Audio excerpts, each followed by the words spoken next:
Hello guys, बहुत बहुत स्वागत है आपका हमारे न्यू चैनल पे जिसका नाम है मैथ्स मैजिक। और हम लोग बेसिकली क्रैश कोर्स स्टार्ट कर रहे हैं 9 to 12 का। और जिसमें हम लोग मैथमेटिक्स का जितना भी बेसिक है, जितने भी एग्जांपल्स हैं और जितने भी क्वेश्चंस हैं वो सारी चीज़ें क्लियर करेंगे। ओके, तो मैं बस यही चाहता हूँ कि कम से कम टाइम में ज़्यादा से ज़्यादा आप अर्न करें। और जो भी इशू मुझे फेस हुए हैं जब मैं तैयारी कर रहा था, तो जिस टाइप के मुझे इशू क्रिएट हुए हैं वो इशू आपको क्रिएट ना हो। और जब मैंने एनसीईआरटी करना चालू किया था तो करीबन 6 महीने मुझे एनसीईआरटी करने में लग गए थे। और एक एक चैप्टर को करने में एक एक दो दिन लग जाते थे। तो बस वही चीज़ आपको फेस ना करनी पड़े, इसलिए मैं ये सीरीज़ लेके आया हूँ आपके लिए। और हम लोग स्टार्ट करते हैं अब क्लास 9, जिसका पहला चैप्टर है नंबर सिस्टम। और बहुत बड़ी चीज़ ये है कि हिंदी और इंग्लिश दोनों लैंग्वेज को हम प्रॉपर तरीके से कंबाइन लेके चलेंगे। तो हम लोग स्टार्ट करते हैं अपना पहला chapter. So what is number system? संख्या प्रणाली क्या है? संख्या को जिस जिस तरीके से अरेंज किया गया है और जैसे जैसे उनको डिवाइड किया गया है इस चैप्टर के बारे में ये सारी चीज़ें हैं और यही सारी चीज़ें हमें पढ़नी है। तो हम लोग स्टार्ट करते हैं प्रॉपर नेचुरल नंबर से।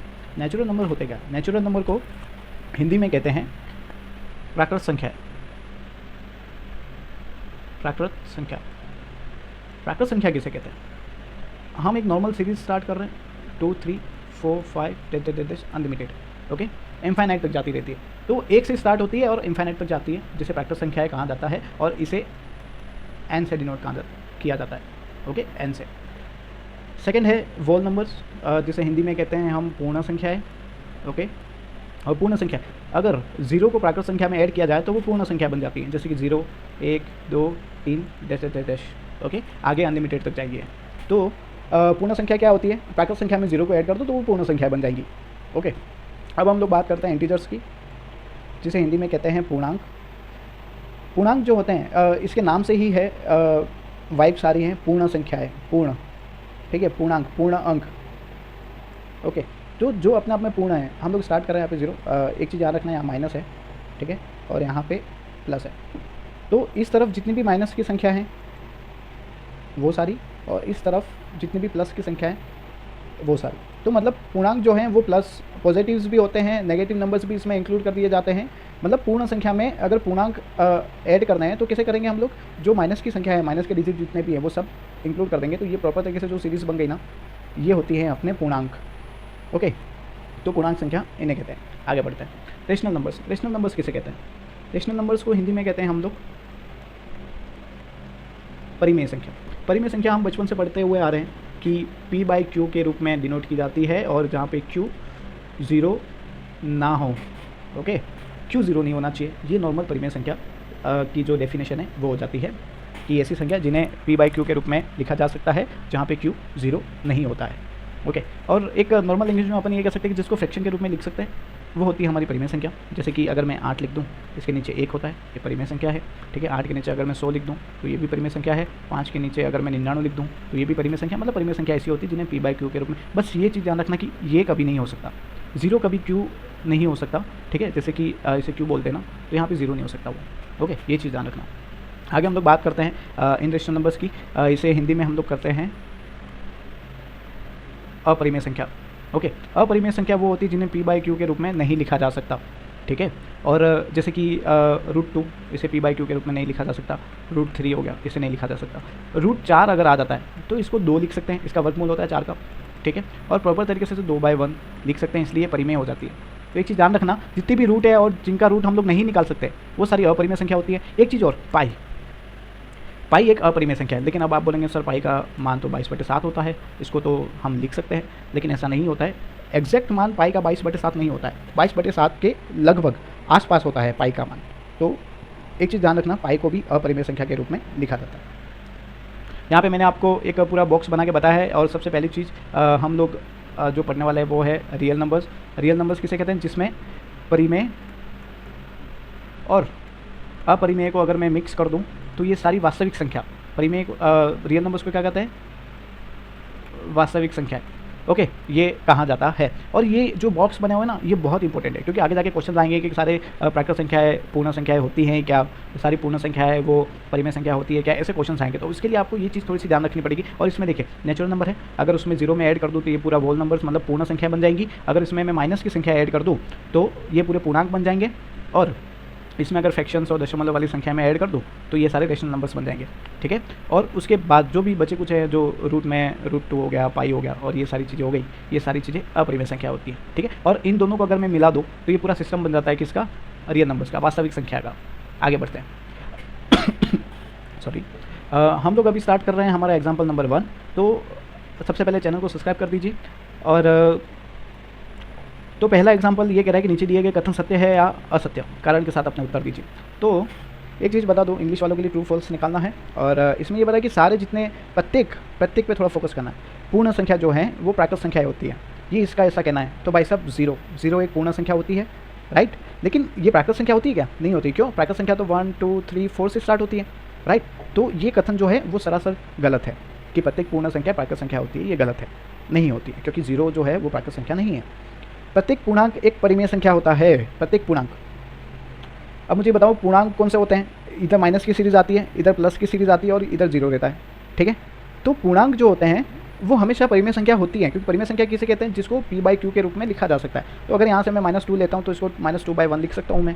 यहाँ पे 5 लेता हूँ तो 5/1 में इसको लिख सकता हूँ। तो प्रॉपर तरीके से ये कह सकते हैं कि जो पूर्णांक है उनको परिमेय संख्या लिख सकते हैं, मतलब कि पूर्णांक, हर एक पूर्णांक जो है वो परिमेय संख्या होती है। और जीरो भी एक परिमेय संख्या है, वो याद रखना, क्योंकि जीरो को 0/1 में लिख सकते हैं, जिसका आंसर जीरो आएगा हमेशा। बस ये ध्यान रखना, जहाँ ये 1 लिखा है वहाँ पे जीरो कभी नहीं होना चाहिए, कभी 5/0 या फिर 1/0 नहीं लिख सकते, ये अपरिमेय संख्या का वो हो जाता है, ठीक है। तो थोड़ा सा ध्यान रखना कि ये थोड़ा सा कंफ्यूज करने वाली चीज़ होती है। एक बार जो स्टेटमेंट दे रखा है उसको प्रॉपर तरीके से पढ़ना तो समझ में आएगा। प्रत्येक परिमेय संख्या एक पूर्णांक होती है। अच्छा, तो 1/2 एक परिमेय संख्या है, ये पूर्णांक कोई है क्या? नहीं है ना, तो ये कथन गलत है।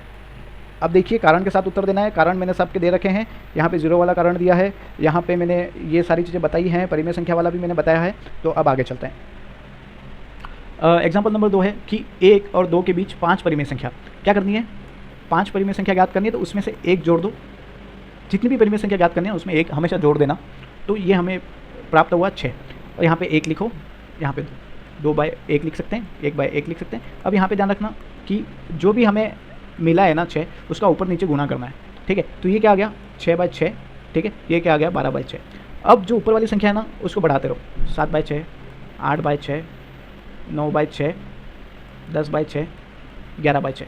तो ये जो संख्या है ना, ये प्रॉपर तरीके से क्या हो गई? हमें 5 परिमेय संख्या मिल गई, किनके बीच? 1 और 2 के बीच। ओके, नेक्स्ट क्वेश्चन पे जाते हैं। प्रश्नावली है 1.1, ठीक है। और इसमें वाह क्या क्वेश्चन है, क्या 0 एक परिमेय संख्या है? क्या आप इसे p/q के रूप में लिख सकते हैं? और जहाँ पे q ≠ 0, तो मैंने पहले ही बताया कि 0 एक परिमेय संख्या है, क्योंकि 0 को 0/1 में लिख सकते हैं, जिसका आंसर 0 होता है हमेशा, ठीक है। 0 के नीचे कुछ भी लिख दो, उसका आंसर हमेशा 0 होगा। बस परिमेय संख्या इसलिए है क्योंकि यहाँ पर नीचे 0 नहीं है, बस, ठीक है। ऊपर 0 हो सकता है, तो 0 एक परिमेय संख्या है। नेक्स्ट, 3 और 4 के बीच में 6 परिमेय संख्या ज्ञात करनी। तो इसकी ट्रिक मैंने आपको बताई, कितनी ज्ञात करनी? 6 ज्ञात करनी है, उसमें 1 जोड़ दो, 7 हो गया। यहाँ पे 3 लिखा, 3 और 4 के बीच में निकालनी है ना, तो इन दोनों के नीचे 1 लिख दो और 7 से मल्टीप्लाई कर दो। ओके, 7 या 21 और नीचे 7, 7 चौके 28, नीचे 7। अब ये ऊपर वाली संख्या बढ़ाते रहो, 22/7, 23/7, 24/7, 25/7, 26/7 और 27/7, ठीक है। तो ये प्रॉपर तरीके से जितनी भी संख्या मिली ना, ये सारी 6 परिमेय संख्या हमको मिल गई। 22, 23, 24, 25, 26, ये सारी जो भी है ये परिमेय संख्या है, किनके बीच? 3 और 4 के बीच, 3 और 4 के बीच। ओके, अब यहाँ पे नेक्स्ट क्वेश्चन है कि 3/4 और 3/5 और 4/5 के बीच 5 परिमेय संख्या। तो 5 परिमेय संख्या ज्ञात करनी है, 1 जोड़ दो, कितने हो गए? 6। संख्या है 3/5, एक संख्या है 4/5, इसको 6 से मल्टीप्लाई कर दो ऊपर नीचे, ठीक है। इनको भी 6 से मल्टीप्लाई कर दो ऊपर नीचे, ठीक है। इसका आंसर क्या गया? 6 × 18, 6×5 30, 6 चौके 24 और 6×5 30। बस इतना सा करना है, और फिर यहाँ पे बढ़ाते रहो नंबर, ठीक है। 21/30, 22/30, 23/30। तो ये आ गई आपकी कितनी? 5 परिमेय संख्या।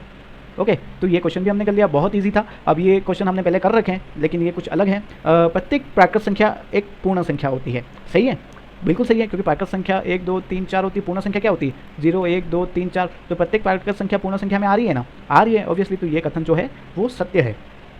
नेक्स्ट क्या है? प्रत्येक पूर्णांक एक पूर्ण संख्या होती है। पूर्णांक क्या होते हैं? पूर्णांक क्या होते हैं? -2, -3, माइनस की संख्या भी आ गई, प्लस की संख्या भी आ गई और 0 भी आ गया, ठीक है। तो पूर्णांक क्या होते हैं? ये होते हैं। और पूर्ण संख्या क्या होती है? 0, 1, 2, 3, ये पूर्ण संख्या होती है, ठीक है। पूर्ण संख्या क्या होती है? 0, 1, 2, 3 जैसे जैसे आगे बढ़ेगी। पूर्णांक क्या होते हैं? प्रॉपर तरीके से देखना है इसको, ठीक है। 1, 2, 3 जैसे देश और इधर भी जैसे देश, ठीक है। तो ये पूछा प्रत्येक पूर्णांक, ये सारे पूर्णांक जो है वो क्या पूर्ण संख्याएं हैं? नहीं, क्योंकि इसमें माइनस वाली डिजिट्स नहीं आ रही। तो ये जो कथन है ये गलत है, ठीक है। ये वाला सही था, ठीक है। अब थर्ड क्या है? प्रत्येक परिमेय संख्या जो है वो पूर्ण संख्या होती है। अच्छा, तो मुझे बताओ 1/2 परिमेय संख्या है, क्या ये पूर्ण संख्या है क्या? नहीं है, क्योंकि पूर्ण संख्या तो 1, 2, 3, 4 बस यही चलती रहती है। तो प्रत्येक परिमेय संख्या पूर्ण संख्या नहीं हो सकती। ओके, कारण भी मैंने आपको बताया और ट्रू फॉल्स भी मैंने आपको बताया। ओके, थोड़ा सा स्पीड मेंटेन करके रहेंगे, जो तरीके की बात है वही उसी तरीके पे फोकस करेंगे और जिस तरीके से क्रैश कोर्स हमें करना है वो सारी चीज़ें मैं आपको बताऊंगा। और जो भी क्या बोलते हैं उसे कि मैथ्स में आपके एनसीईआरटी का जो बुक है उस बुक में एक भी लाइन आपकी नहीं छूटेगी। ओके, देखिए ये लाइंस भी मैं आपके लिए क्रॉप करके लेके आया हूँ कि कुछ भी लाइन आपकी नहीं छूटनी चाहिए। एनसीईआरटी का ऐसा कोई वर्ड ना हो जो आपको समझ में ना आया हो। ओके, तो यहाँ पे एक लाइन मैंने टैग करके लिखी है कि किन्हीं दो दी हुई परिमेय संख्याओं के बीच अपरिमित रूप से अनेक परिमेय संख्याएं होती है। मतलब कि अगर 1 और 2 मैंने 2 परिमेय संख्या लिखी है तो इसके बीच में बहुत सारी मैं परिमेय संख्या निकाल सकता हूँ, बहुत सारी, चाहे वो कितनी भी परिमेय संख्या अपन यहाँ पे निकाल सकते हैं, मतलब बहुत सारी निकाल सकते हैं, ठीक है। तो ये स्टेटमेंट है, इसको थोड़ा सा ध्यान रखना। आगे क्या लिखा हुआ है?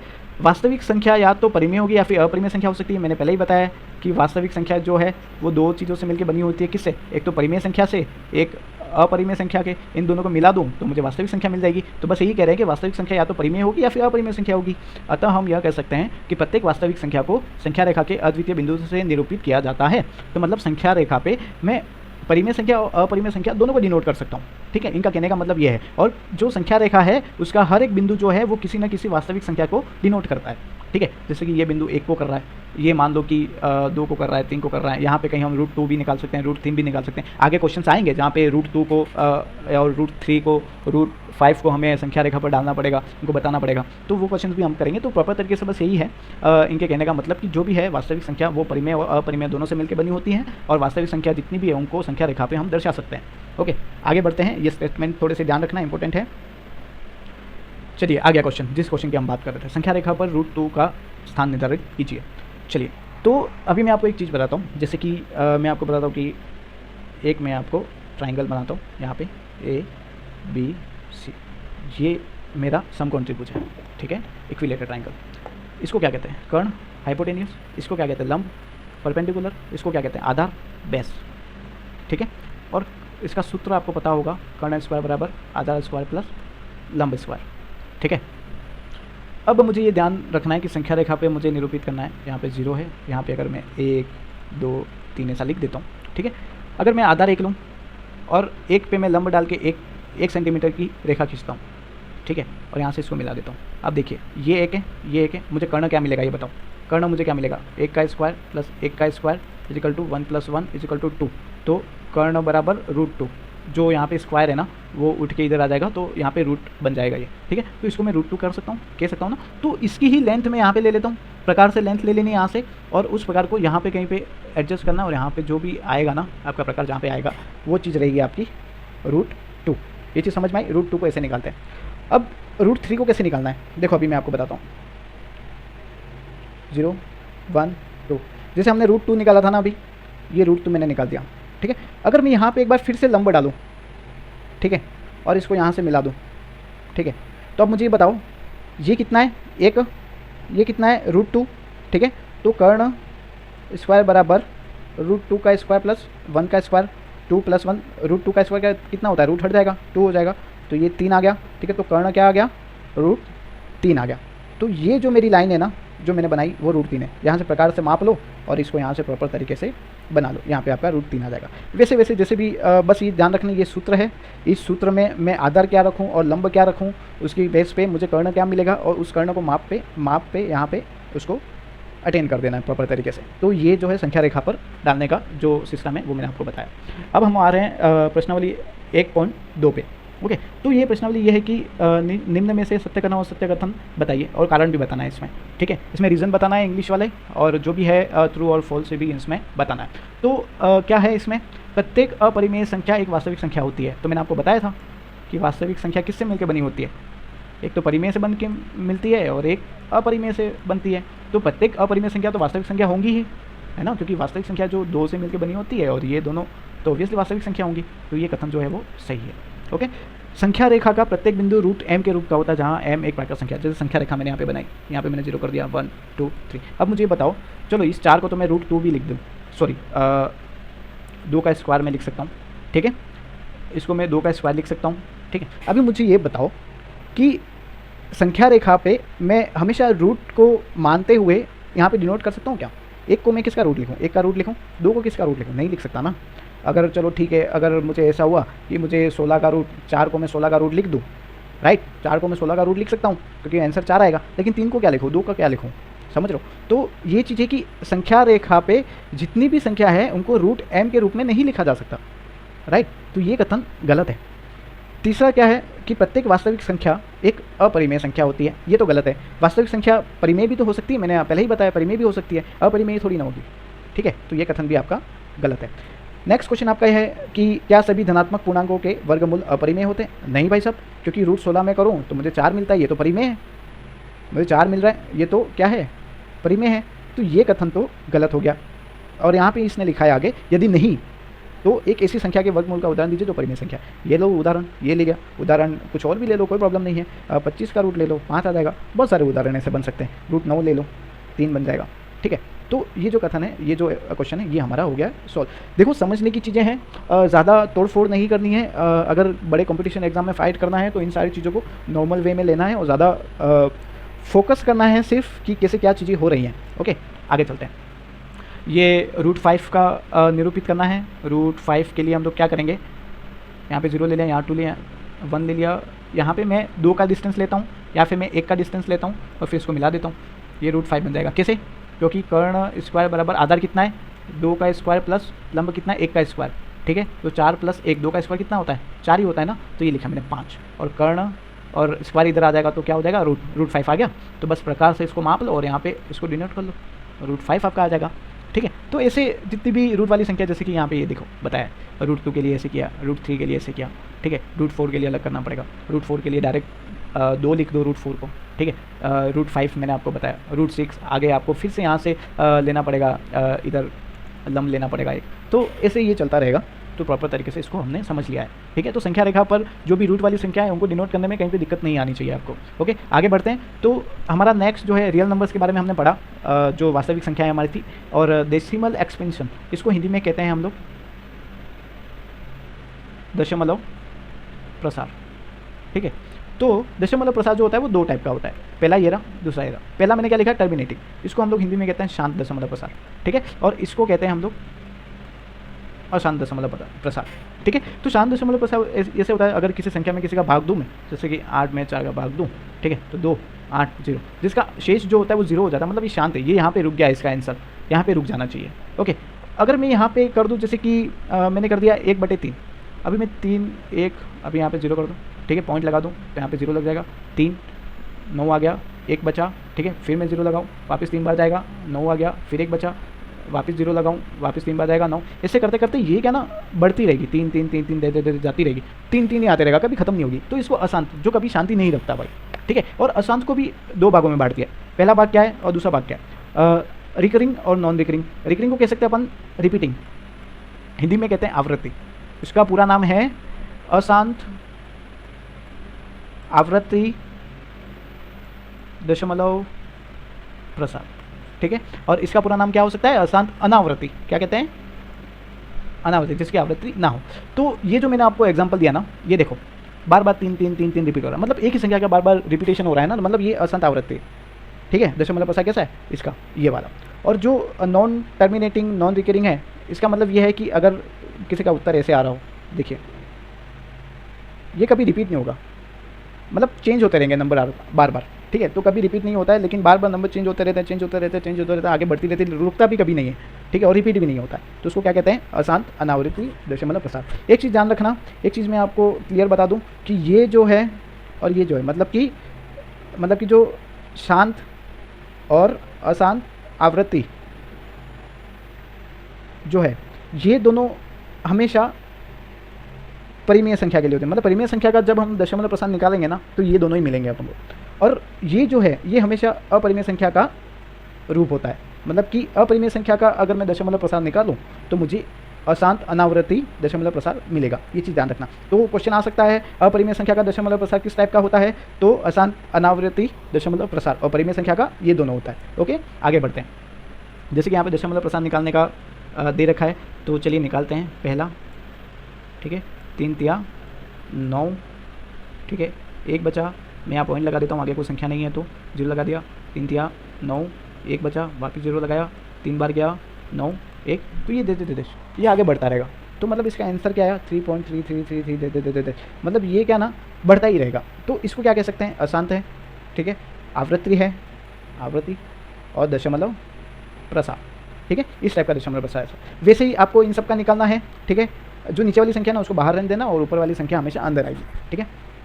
नहीं जा रहा भाग 0 लगा दो, फिर पॉइंट लगा दो, 0 लगा 8 8 64, ठीक है, फिर कितने बचे 6, फिर 0 लगाया। ऐसे करते करते क्या ना ये भी बढ़ेगा आगे, ठीक है। वैसे ही 1/7 का करना है, ठीक है, 7 यहाँ किया, 1 अंदर डाला, ठीक है, 0 लगाया, अब पॉइंट लगाया तो यहाँ पे 0 आ जाएगा, एक बार जाएगा, 7 आ गया, 3 बचे, वापस 0 लगाया, 7 चुके 28, ठीक है, वापस 2 बचा, 0 लगाया, 7 दूनी 14, वापस कितने बचा 6 बचा, वापस 0 लगाया, ठीक है। ऐसे करते करते ये भी आगे, मतलब प्रॉपर तरीके से हमको देखना है कि अशांत है या शांत है, किस टाइप का है, किस प्रकार का है, क्या नाम दे सकते हैं। तो मैंने आपको एग्जांपल्स कुछ बताए हैं और कुछ क्वेश्चंस भी मैंने आपको करके बताए हैं, आप आराम से कर सकते हैं। ये बहुत ईजी है, कोई लोड लेने वाली बात नहीं है। हम लोग आगे चलते हैं, टाइम को ध्यान में रखते हुए क्रैश कोर्स कर रहे हैं हम लोग, तो उस हिसाब से, ठीक है।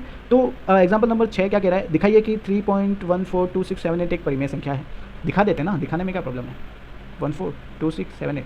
तो एक काम करो ना, यहाँ से दशमलव हटा दो, दशमलव हटाने के बाद जितनी भी संख्या है ना 1 2 3 4 5 6 6 0 लगा दो, हो गया। मैंने बता दिया परिमेय संख्या में। तो इसको परिमेय संख्या में हम लोग ऐसे लिख सकते हैं। कैसे लिख सकते हैं, 3 1 4 2 6 7 8 और नीचे हम लोग 6 0 कर देते हैं, 2 3 4 5 6।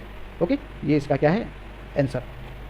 आगे देखो, ये कुछ खास बात नहीं है, बहुत छोटी छोटी बातें हैं जो एग्जांपल के थ्रू आपके सामने आ रही है। बस ये थोड़ा सा क्वेश्चन थोड़ा सा टेढ़ा है। जो कंपटीशन एग्जाम की तैयारी कर रहा है उनको तो पता ही होगा, और जो नहीं कर रहा है उनको भी थोड़ा सा समझने की ज़रूरत है। इस क्वेश्चन को मैं आपको 2 टाइप में बताऊँ। फर्स्ट टाइप में तो मैं आपको इसका एक्सप्लेनेशन दूंगा और सेकेंड में इसका एक मैं आपको शॉर्ट मेथड बताऊँगा, ठीक है। तो इसको एक्सप्लेन करने का रीज़न बस ये कि आपको पता होना चाहिए ये चीज़ें आ कैसे रही हैं। यूज़ हमेशा एग्जाम में शॉर्ट मेथड ही करना है, लेकिन एक्सप्लेन करने का सेंस बस ये है कि ये आती कैसे। तो सबसे पहले मैं यहाँ पे x बराबर जो चीज़ मुझे दे रखी है 0.333 देते, और जहाँ पे भी बार है ना, अब इसको मैं ऐसे भी लिख सकता हूँ। क्यों, मतलब ये जो सिंबल है वो रिपीटिंग का सिंबल है कि 3 बार रिपीट हो रहा है आगे। ओके, अभी क्या कह रहा है क्वेश्चन, p/q के रूप में इसको लिखना है। एक चीज़ ध्यान रखना, अगर एक संख्या के ऊपर बार है तो हमेशा 10 से गुणा करना है, 2 संख्या के ऊपर बार है तो 100 से गुणा करना है, और 3 संख्या के ऊपर बार है तो 1000 से गुणा करना है। अभी यहाँ पे कितने संख्या पे बार है, एक संख्या पे बार है ना, तो दोनों तरफ 10 का गुणा कर दो इंटू 10। अब एक चीज़ ध्यान रखना, जितने भी जीरो रहेंगे ना, मतलब कि अगर मैं 100 से करूँ 1000 से करूँ, जितने भी जीरो है ना उतनी बार संख्या आगे ले लो 2 से। यहाँ पे एक जीरो है ना, तो एक 3 को मैं आगे ले लेता हूँ, बाकी सारे 3 ऐसे कैसे रहने दो। ये मैंने कर दिया इक्वेशन नंबर 2, ये इक्वेशन नंबर 1। अब मुझे इक्वेशन नंबर 2 में से इक्वेशन नंबर 1 माइनस कर देनी। तो 2 कौन सी है, ठीक है, और 1 कौन सी है, ठीक है। 3 3 3 सारे कट जाएंगे, लास्ट में यहाँ पे 3 बचेगा, और यहाँ पे 10 में से 9x गए तो 9x, एक x गया तो 9x, और x की वैल्यू 9 को नीचे ले लो, और x का मान क्या हो गया 1/3। ये रहा आपका आंसर। थोड़ा सा समझना है। शॉर्ट मेथड में क्या है, 0.3 का बार है। ओके, जितनी भी संख्या पे बार है ना उतनी संख्या पे उतने 9 लगा दो संख्या के नीचे, आ गया ना आंसर। इसको सॉल्व करके 1/3 आ जाएगा। ओके, नेक्स्ट बढ़ते हैं। बहुत सारे क्वेश्चन आएंगे तो आपको चीज़ें क्लियर हो जाएंगी। देखिए आया क्वेश्चन, सेम क्वेश्चन है। क्वेश्चन क्या है, इसको थोड़ा एक्सप्लेन करके भी बताता हूँ। x बराबर 1.272727 देते, ठीक है। अब देखो कितनी संख्या पे बार है, 2 संख्या पे, मतलब मुझे यहाँ से 100 से गुणा करना है, ठीक है। तो 100x इजिकल टू 100, तो 2 संख्या जो है ना, 2 जीरो है ना 100 में, तो 2 संख्या आगे ले लो। ये दोनों संख्या डॉट के बाद वाली 2 संख्या को आगे ले लो, ठीक है। तो 1 तो वो ऐसे रहेगा, 2 संख्या 2 और 7 को आगे ले लिया, तो बाकी 27 27 27 रिपीट हो रहा है। ओके, तो ये इक्वेशन नंबर 2, ये equation number 1। Equation number 2 minus 1 कर दो, ठीक है।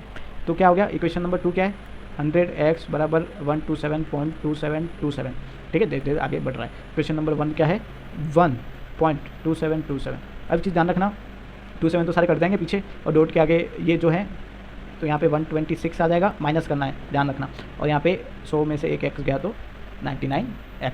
अब इसको मैं कैसे लिख सकता हूँ, 99x बराबर ये, इसको p/2 के रूप में हमने व्यक्त कर दिया। अब शॉर्ट मेथड में आपको बताऊँ 1.27 के ऊपर बार है। सबसे पहले तो उस संख्या को एज इट इज़ लिखो, डॉट वॉट हटा के, बार बार हटा के, और जिस संख्या पे बार नहीं है ना उस संख्या को माइनस कर दो, ठीक है। और जितनी भी संख्या पे बार है ना उस संख्या को नीचे उतनी बार 9 लगा दो, समझे। एक बार तो जितनी भी संख्या है उसको प्रॉपर तरीके से लिख दो, ठीक है, और एक को यहाँ से घटा दो, ठीक है, और जितनी भी संख्या पे बार है ना उतने 9 लगा दो। तो ये क्या आ गया, एंड पे 12699। ओके, सो नेक्स्ट हम लोग चलते हैं एग्जाम्पल नंबर 9 पे। इसमें दे रखा है ये 0.235 और 35 पे बार लगा दिया और संख्या 3 दे दी। इसका मतलब क्या है पता है, x बराबर 0.2 तो ऐसा ही है, लेकिन 3 और 5 पे बार है ना, तो 3 5 रिपीट हो रहा है, बार बार 3 5 रिपीट हो रहा है। ओके, तो अभी मैं आपको एक चीज़ बताता हूँ। अब कितनी संख्या पे बार है, 2 संख्या पे बार है ना, तो 100 से गुणा करो 100x, और 2 संख्या यहाँ से आगे ले लो 2 3 पॉइंट। अब क्या हो गया 5 3 5 3 5 3, ये दोनों संख्या तो आगे ले ली ना, बाकी बची कितनी, ये वाली जो लेटेस्ट चल रही, तो ऐसा। तो ये इक्वेशन नंबर 2, ये इक्वेशन नंबर 1, और अब क्या करना है, इक्वेशन नंबर 2 में से इक्वेशन नंबर 1 को बता देना है। इक्वेशन नंबर 2 क्या है, यहाँ पे करते हैं इसको सॉल्व। 100x = 23.5353 एंड 53, ऐसे करते करते क्या होगा ना, ये आगे बढ़ता जाएगा। ओके, तो उसके बाद क्या करना है हमको, ये जो इक्वेशन नंबर 1 है ना वो लिखनी है, x बराबर 0 पॉइंट के बाद 2 3 2 3 2 3। ओके, अब आप जब यहाँ से कैलकुलेट करोगे ना इसको, तो ये प्रॉपर तरीके से इसका आंसर क्या आएगा पता है, ये 2 3 आएगा। लेकिन यहाँ पे लास्ट में क्या होगा ना कि 3 बच जाएगा, क्यों, 2 में से 3 गए, सॉरी 5 में से 2 गए तो 3 बचे, ठीक है, बाकी सारा कट जाएगा पीछे, ठीक है, 0 0 0 0 0 0 हो जाएगा। ओके, कटने के बाद ये हो जाएगा। तो अभी यहाँ पे 99x = ये हो गया, ठीक है। तो अभी मैं इसको ऐसे लिख दूँ क्या, 99x = 233 और एक पॉइंट ताकि मैं यहाँ पे 10 कर दूँ। ओके, अब यहाँ पे x बराबर 233/990, ये आपका आंसर। क्यों, क्योंकि 99 को यहाँ पे पक्षांतरण करके मैं इधर ले गया ना, तो 10 से गुना हो गया, तो ये हो गया आपका आंसर। अब शॉर्ट मेथड बताओ, इसका शॉर्ट मेथड क्या हो सकता है। इसका शॉर्ट मेथड मैं आपको बताता हूँ, किस होगा शॉर्ट में। जैसे कि यहाँ पे संख्या ले रखी है आपको 0.235 पे बार, जिस संख्या को एज इट इज लिखो, ठीक है। कितनी संख्या पे बार नहीं है, कौन सी संख्या पे बार नहीं है, 2 पे नहीं है, तो 2 को घटा दो यहाँ से। कितनी संख्या पे बार है, 2 संख्या पे बार है, उतने 9 लगा दो। और जितनी संख्या पे बार नहीं है, मतलब पॉइंट, एक चीज़ ध्यान रखना, हमने पहले जो यहाँ पे किया था ना इस वाली संख्या पे, तो उसमें क्या किया था हमने कि सिर्फ 1 घटाया था, और यहाँ पे कुछ 99 जो 2 संख्या पे बार है ना वही लिखा था। अगर ये एक पॉइंट के इस तरफ होता और उस पर बार नहीं होता ना, तो एक चीज़ ध्यान रखना कि जितनी भी संख्या पे बार नहीं है ना उतनी संख्या पे उतने हम 0 लगाएंगे। ओके, तो आपका आंसर एज इट इज़ ये बन के आ जाएगा। Okay, hands proved. आगे चलते हैं, आगे है, वाह गजब का क्वेश्चन दे रखा है आगे। अब मैं आपको एक चीज़ बता दूँ, इसमें थोड़ा सा नोट करने वाली चीज़ें, 1/7 और 2/7 के बीच में अपरिमेय संख्या ज्ञात करनी है। परिमेय नहीं, अगर परिमेय होता तो फिर हम 1 + 1 कर देते, फिर 2 हो जाता, फिर यहाँ पे मल्टीप्लाई करके 2 2 कर देते, ठीक है, और फिर यहाँ से अपनी एक चीज़ निकल जाती। बट हमको क्या करना है, अपरिमेय संख्या ज्ञात करनी है। तो उसके लिए सबसे पहले हमको क्या करना पड़ेगा, भाग देना पड़ेगा। जैसे हम लोग भाग देंगे ना, तो यहाँ पे 0 आएगा, पॉइंट लगाया, कितनी बार गया, 1 बार, 7 3 बच गए, ठीक है, फिर 0 लगाया, कितनी बार गया, 4 बार, ठीक है, फिर क्या आ जाएगा यहाँ पे 28, फिर यहाँ पे 2 बच गया, फिर 0 लगाया, कितनी बार जाएगा, 2 बार, 17, ठीक है, सॉरी 14, उसके बाद यहाँ पे 6 आ गया, 1 0 फिर से लगाया, फिर कितनी बार जाएगा, 8 बार जाएगा, ठीक है, और ऐसे करते करते 54 वगैरह करते करते करते करते अपन आगे आ जाएंगे, ठीक है। तो यहाँ पे प्रॉपर तरीके से हमें आंसर क्या मिलेगा, मैं आपको बता देता हूँ टाइम बचाने के लिए, 142,857 और इस पर बार। क्यों, क्योंकि इसके बाद वापस से ये 142,857 142,857 142,857 142,857 ऐसे करके आगे पहुंच जाएगा। तो बेसिकली हमें उसका आंसर ये मिला। अभी एक 2/7 है ना, तो इसको भी हमें यहाँ पे करना है, ठीक है। तो एक चीज़ ध्यान रखना, 2/7 है ना, अब इसको सॉल्व मत करना, डायरेक्ट इसमें 2 का गुणा कर दो। ये जो दे रखा है ना 142,857, इसमें 2 का गुणा कर दो, 7 दूनी 14, चले गए 10 11, हंसला 1 16 17, हंसला 1 4 1 5 8 2, ठीक है। तो इसका आंसर यही मिलेगा आपको, ठीक है। तो अब हमें एक चीज़ समझ में आ गई कि 1/7 को मैं 0.142857 का बार लिख रहा हूँ, और 2/7 को 0.285714 का बार लिख रहा हूँ, ठीक है। वापस यही चीज़ें रिपीट होंगी। अब इसके बीच में तुम कोई भी संख्या डाल दो भाई, परिमेय संख्या एक ही चाहिए ना, तो मैंने कर दिया, चलो ठीक है 1, यहाँ पे एक डिजिट बढ़ा दो 5, अब इसके आगे कुछ भी बढ़ा दो, 8 2 5 7 1 2 3 4 5 6 7 8 9 दे बढ़ाते रहो, ये परिमेय संख्या हो गई। राइट। ऐसे परिमेय संख्या में बढ़ा सकता हूँ। इसी में बहुत सारी ये अपरिमेय संख्या हो गई, इसी में बहुत सारी अपरिमेय संख्या निकाल सकता हूँ, राइट। सो अपरिमेय संख्या निकालने का सबसे ईजी मेथड बस यही है, क्योंकि उसके बाद आप उलझ जाओगे। बस ये ध्यान रखना इन दोनों की संख्या के बीच में होनी चाहिए। अब देखो मैंने 1 5 कर दिया ना, मतलब ये 15 हो गया, यहाँ पे 28 तक है लास्ट वैल्यू। उसके बाद मैं कुछ भी लिखूँ, कुछ भी हो जाए, बस रिपीटिंग होना चाहिए, रिपीटिंग डाल दो जितना भी डाल सको, ठीक है। तो ये एक संख्या, इसको मैं दूसरी अपरिमेय संख्या 1 7 8 2 5 का बाहर भी कर दूँ, ये भी अपरिमेय संख्या हो गई इसके बीच की। एक परिमेय संख्या अगर मैं 2 1 5 7 8 7 2 5 का बाहर कर दूँ, ठीक है। तो मतलब बस इससे छोटी होनी चाहिए और इससे बड़ी होनी चाहिए, इतना ध्यान रखना, ठीक है। तो बस ये होगी अपने अपरिमेय संख्या निकालने की टेक्निक। अब आ गया अपना एक्सरसाइज 1.3। ओके, देखो इसमें बेसिक्स भी मैं आपके लेके चल रहा हूँ, एग्जांपल्स भी लेके चल रहा हूँ, और जो क्वेश्चन है वो भी लेके चल रहा हूँ। आपको 1 1 2 2 घंटे की वीडियो देखने की ज़रूरत नहीं है, ये बहुत छोटी चीज़ है। और 9th क्लास वाले जो स्टूडेंट अगर देख रहे हैं तो ये एग्जाम टाइम पे उनके देखने के लिए बहुत ज़्यादा बेनिफिट देगा, क्योंकि 40-40 मिनट में आपका जो है पूरे चैप्टर खत्म हो रहे हैं। ओके, वो भी सारे क्वेश्चन, सारे बेसिक्स और सारे एग्जाम्पल्स के साथ। और जो गवर्नमेंट जॉब की तैयारी कर रहे हैं उनके पास इतना टाइम नहीं है कि वो इतना डिटेल में पढ़े, और मैं सारी डिटेल आपको दे रहा हूँ, कुछ भी चीज़ नहीं छोड़ रहा हूँ उसमें, तो आपको किसी भी चीज़ की चिंता करने की ज़रूरत नहीं है, ठीक है। अब ये चीज़ है कि निम्न भिन्नों को दशमलव रूप में लिखिए और बताइए प्रत्येक का दशमलव प्रसार किस बात का है। देखो दशमलव प्रसार जो है ना, उसके बारे में मैंने आपको बताया 3 टाइप के हो सकते हैं, ठीक है। एक तो हो सकता है शांत दशमलव प्रसार, एक हो सकता है अशांत आवृत्ति दशमलव प्रसार, और एक हो सकता है अशांत अनावृत दशमलव प्रसार। तो ये चीज़ हो सकती है, आया समझ में। तो इन 3 में से ही हमको देखना है कि इन 3 में से ही कौन सा दशमलव प्रसार हमको इसमें से निकालना है। कैसे निकालेंगे? नॉर्मल तरीके से ही निकालना है, जैसे हम भाग करके निकाल रहे थे। अब देखिए पहला क्वेश्चन, अब तो ये तो सीधी सी बात है, अगर हम 0.36 को नॉर्मल में लिखना है तो कैसे करते? यहाँ से दशमलव हटा के जितने भी डिजिट है उतने 0 लगा देते। तो वही कर रहे हैं हम, जितने भी डिजिट है ना, यहाँ पे कितने हैं? 0 2 है, तो 1 2 यहाँ पे दशमलव लगा दो, आगे 0 लिख दो, ये आपका आंसर 0.36। और इसका दशमलव प्रसार कैसा है? शांत है, ठीक है। अब आगे हम लोग क्वेश्चन नंबर 2 देख रहे हैं, 1/11। 1/11 अब मैं इसको सॉल्व करता हूँ, ठीक है। नहीं जाएगा भाग, पॉइंट लगा दिया, 0 कर दिया, फिर नहीं जाएगा भाग, 0 लगा दिया, फिर 0 लगाया, 9 बार जाएगा 99, फिर 1 बचा, 0 लगाया, नहीं जाएगा, 0 लगाया, वापस 0 लगा, फिर 9 बार जाएगा, वापस 99 और 1 बचा। तो ऐसे करते करते इसका आंसर क्या, ये बार बार रिपीट होगा, 09 09 09 09 09 09। मतलब कि हम इसको 0.09 का बार लिख सकते हैं। और ये प्रसार कैसा है? देखो आवृत्ति हो रही है 09 की, तो इसको कह सकते हैं अशांत आवृत्ति दशमलव प्रसार, ठीक है। अभी एक चीज़ ध्यान रखना कि जैसे कि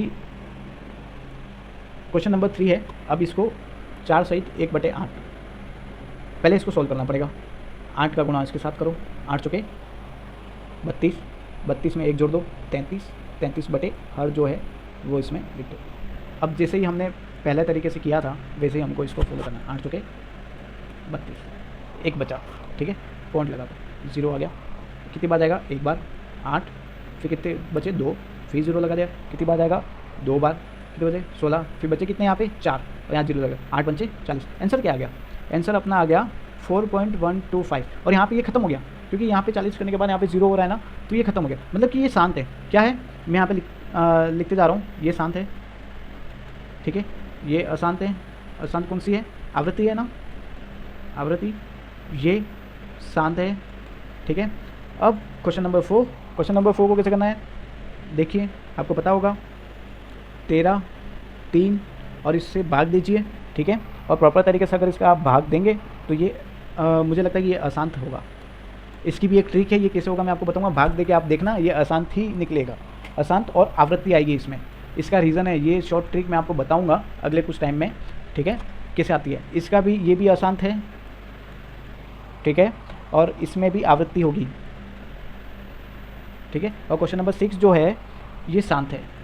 अब बताओ कि मैंने ये चीज़ कैसे निकाली, बिना देखे, बिना सोल्व करे। बस ये स्ट्रेटेजी होनी चाहिए आपके एग्जाम में, बिना सोल्व करे पता होना चाहिए कि ये कैसा है, क्या है, और सारी चीज़ें आपके दिमाग में दौड़नी चाहिए, भागनी चाहिए। तो एक चीज़ ध्यान रखना, हमेशा जितने भी कंपटीशन एग्जाम में जा रहे हैं एग्जाम देने के लिए, तो उनको कैलकुलेशन थोड़ी सी स्पीड करनी पड़ेगी। हमेशा ध्यान रखना, जैसे 3/13 है, अगला क्वेश्चन क्या था? 2/11 है, अगला क्वेश्चन क्या था? 329 4440, ठीक है। अगर हर में, अगर इनका गुणनफल 2 और 5 के रूप में आता है ना, तो ये शांत होगा, बाकी अशांत होगा। ठीक है, ये चीज़ थोड़ी सी अपने दिमाग में डाल देना, तो देख के पता कर सकते हो कि शांत है या फिर अशांत है। ओके, तो ये जो 2-3 क्वेश्चन मैंने छोड़े हैं, डायरेक्ट बताए हैं, इनको आप प्रॉपर तरीके से सॉल्व करके फिर आगे बढ़ना। ठीक है, क्वेश्चन कौन से हैं वो आप देख लेना। ये है शांत, ये कौन सा है अशांत, आवृत्ति है। ठीक है, ये कौन सा है अशांत, सॉरी ये कौन सा है शांत है। ठीक है, और ये कौन सा है अशांत। ठीक है, ये भी अशांत, और ये कौन सा है शांत। ये 3 क्वेश्चन आपको सॉल्व करने हैं। ठीक है, ध्यान रखना। आगे चलते हैं। क्वेश्चन नंबर 2, आप जानते हैं कि 1/7 इतना होता है। ओके, हमने पहले भी निकाला था, निकाल के भी मैंने बताया। लंबा भाग दिए बना, क्या आप ये बता सकते हैं कि 2/7, 3/7, 4/7, 5/7, 6/7 के दशमलव क्या होंगे? यदि हाँ, तो किसे? कुछ नहीं करना है, यहाँ पे गुना कर दो। अगर 2/7 का निकालना है तो 0.142857 इंटू 2 कर दो, जो आंसर आएगा वो इसका होगा। 3/7 का निकालना है तो 0.142857 का इंटू 3 कर दो, जो यहाँ ऊपर लिखा है ना उससे इंटू कर दो, क्योंकि यहाँ पे 1 है ना, तो अगर मल्टीप्लाई करो तो वही आ रहा है। 3 का मल्टीप्लाई करो 3/7 आ रहा है, 4 का मल्टीप्लाई करो 4/7 आ रहा है। तो बस कुछ नहीं करना, जो इसका आंसर है ना इसमें मल्टीप्लाई कर दो, आपका आंसर आ जाएगा। ठीक है, अगर करके बताना है तो मैं बता देता हूँ, कोई इशू नहीं है। चलिए मैं बता देता हूँ। 1/7 इक्वल टू कितना है? 0.142857। ठीक है, 2/7 कितना है? तो यहाँ पे गुना कर दो, 1 4 2 8 5 7 का इंटू 2 कर दो। ठीक है, 7 चुके 14। ठीक है,